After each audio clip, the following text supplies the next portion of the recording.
Hello दोस्तों, स्वागत है आपका स्कैरी स्टोरीज में।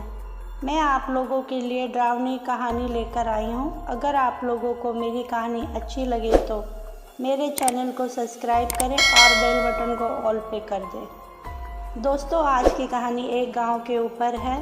उसमें संजय नाम का एक व्यक्ति था जो धनी व्यक्तियों में गिना जाता था। उसके दो बेटे थे, एक धीरज और एक उदय। धीरज की बीवी लता और उसकी एक बेटी थी। उदय की बीवी सीमा को एक बेटा सोनू और एक बेटी राधा थी। सीमा बहुत पूजा पाठ किया करती थी और लता उदय के परिवार से बहुत चिढ़ती थी। उदय का परिवार बहुत सीधा साधा था। उदय के बच्चे अपनी ताई के पास जाते तो वो उन्हें डांट कर भगा देती। एक दिन संजय की बहुत ही ज़्यादा तबीयत खराब हुई तो उसने अपने ज़मीन जायदाद का बंटवारा कर दिया और फिर संजय की मौत हो गई। संजय के मरते ही बड़े भाई धीरज ने उदय को घर से निकालने के लिए कहा। संजय की मौत के बाद बड़े भाई धीरज ने उदय को घर से निकलने के लिए कहा। उदय ने धीरज से कहा, भैया, जब तक मैं अपना घर नहीं बनवा लेता तब तक बस यहाँ रहने दो। पर यह बात उदय की भाभी लता को बिल्कुल भी बर्दाश्त नहीं हो रही थी। लता टोना टोटका डायन करती थी। इस बात का उदय और पूरे परिवार को पता था, इसलिए गांव के लोग धीरज के परिवार के मामले में ज़्यादा कुछ बोलते नहीं थे। उधर उदय अपना घर बनवा रहा था। घर पर लता ने डायन कर दिया था। जो भी घर बनवाता वो बीमार हो जाता या उसे चोट लग जाती। घर पूरा बन नहीं पा रहा था। इधर लता उदय से बोलती है कि जल्दी घर खाली कर, नहीं तो मैं तेरे बेटे सोनू को मार डालूंगी। सोनू के मारने की बात सुनकर सीमा लता से लड़ जाती है और बोलती है कि मेरे बेटे को छू कर तो देख। दोनों में बहुत लड़ाई होती है। उदय और धीरज दोनों को अलग अलग करते हैं। फिर अगले दिन उदय गांव में ही एक किराए का कमरा देखकर अपने परिवार के साथ रहने लगता है। उस घर में सोनू और राधा डर के मारे रोज़ रात में उठ जाते और चिल्लाने लगते। तभी एक रात उन्हें घर के बाहर से कुछ खटखट की आवाज़ आई तो उदय की आंख खुली और उसने खिड़की से झांका तो कुछ नहीं दिखा।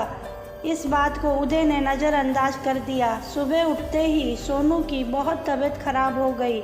उदय सोनू को डॉक्टर के पास ले गया पर कोई फ़र्क नहीं पड़ा।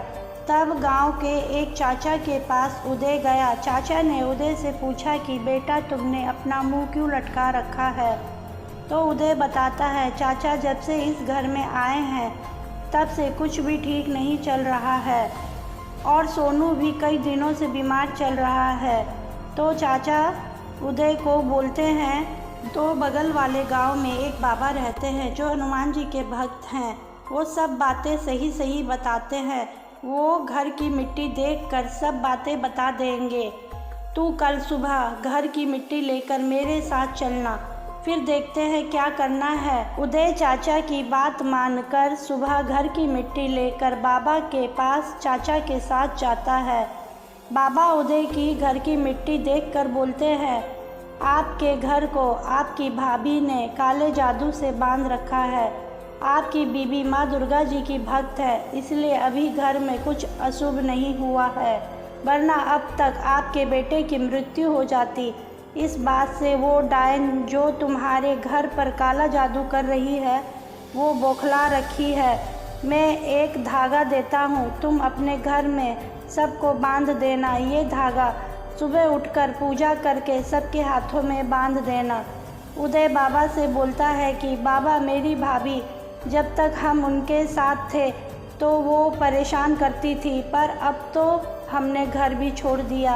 बाबा बोलते हैं कि अभी तो तुम्हारी ज़िंदगी में कुछ परेशानी और है, पर तुम हिम्मत मत हारना, क्योंकि मैं अभी इससे ज़्यादा कुछ नहीं कर सकता हूँ, क्योंकि मैं ये सब सिर्फ शनिवार को ही देखता हूँ। वो तो चाचा जी की वजह से और तुम्हारे ऊपर इतनी परेशानी की वजह से मैं बस इतना ही कर पा रहा हूँ। उदय बाबा का शुक्रिया करके चाचा के साथ जब गांव लौटता है तो वो अपने घर के बाहर भीड़ देखता है। भीड़ देखकर वो डर जाता है और भागकर अपने घर जाता है। तो वहाँ पर देखता है कि उसके भैया बैठे हुए हैं और गांव वालों से बोलते हैं कि मैं उदय से और उसके परिवार से माफ़ी मांगने आया हूँ। आप लोग इन्हें बोलो कि ये लोग मुझे माफ़ कर दें। इतने में उदय सामने आता है तो धीरज उदय के सामने हाथ जोड़कर गिड़गिड़ाता है और बोलता है कि उदय मुझे माफ़ कर दे, तेरी भाभी अंतिम सांसें गिन रही है और आखिरी बार तुम्हें देखना चाहती है। उदय अपनी भाभी के बारे में सुनकर भावुक हो जाता है और अपने भैया के साथ अपने परिवार को लेकर चला गया। जैसे ही उदय घर में घुसता है वैसे ही घर का दरवाज़ा बंद हो जाता है और चारों तरफ अंधेरा ही अंधेरा होता है। हल्की हल्की रोशनी आ रही थी। उदय, सीमा और बच्चों को बार बार लगता है कि कोई काली सी परछाई उन लोगों के चारों तरफ घूम रही है। वो चारों बहुत बुरी तरह से डर जाते हैं। उदय अपने भैया को आवाज़ देता है तो धीरज बोलता है सीधा अंदर कमरे में चला आ। उदय जैसे ही कमरे में पहुंचता है वैसे ही वो अपनी भाभी को सामने खड़ा देखता है। लता अपने बालों को बिखेरे हुए, उसका चेहरा बहुत भयानक सा दिख रहा था। वो उदय को देखकर बहुत ज़ोर ज़ोर से हंसने लगती है। उदय, सीमा और बच्चे सब बहुत डर जाते हैं। हंसते हंसते लता बोलती है सीमा, तू बोल रही थी ना कि मैं तेरा कुछ बिगाड़ नहीं सकती, अब कर ले, तू क्या कर सकती है। मैंने तेरे घर को बांधा था पर तुम में से किसी को भी कुछ नहीं हुआ तो मुझे झूठ बोलकर तुम्हें यहाँ बुलाना पड़ा। ऐसा बोलकर लता अपना सिर गोल गोल घुमाने लगती है। धीरज भी लता का साथ देता है। तभी अचानक उदय को बाबा की बात याद आती है कि हिम्मत मत हारना। उदय को बाबा ने जो धागा दिया था वो धागा सुबह बांधना था। उदय ने वो धागा अपने दोनों बच्चों सीमा और अपने हाथों में बांध लिया और हनुमान चालीसा का पाठ करने लगा। सीमा दुर्गा माँ का जाप करने लगी, बच्चे भी हनुमान चालीसा पढ़ने लगे।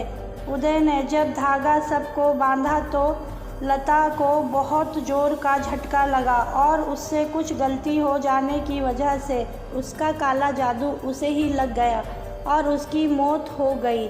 सुबह जब हुई तो उदय ने देखा कि पूरे कमरे में काली पूजा का सामान फैला हुआ है और भाभी की मौत हो गई।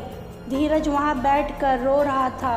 उदय की रक्षा भगवान ने की। धीरज पागलों की तरह हो गया। धीरज, उदय और गांव में लता का भूत उसके घर पर अक्सर दिखाई देता था। अब उस घर पर कोई नहीं जाता था। धीरज की बेटी को उसकी मौसी अपने साथ लेकर चली गई। दोस्तों, आप लोगों को अगर मेरी कहानी अच्छी लगे तो मेरे वीडियो पर लाइक और कमेंट करें और मेरे चैनल को सब्सक्राइब करें।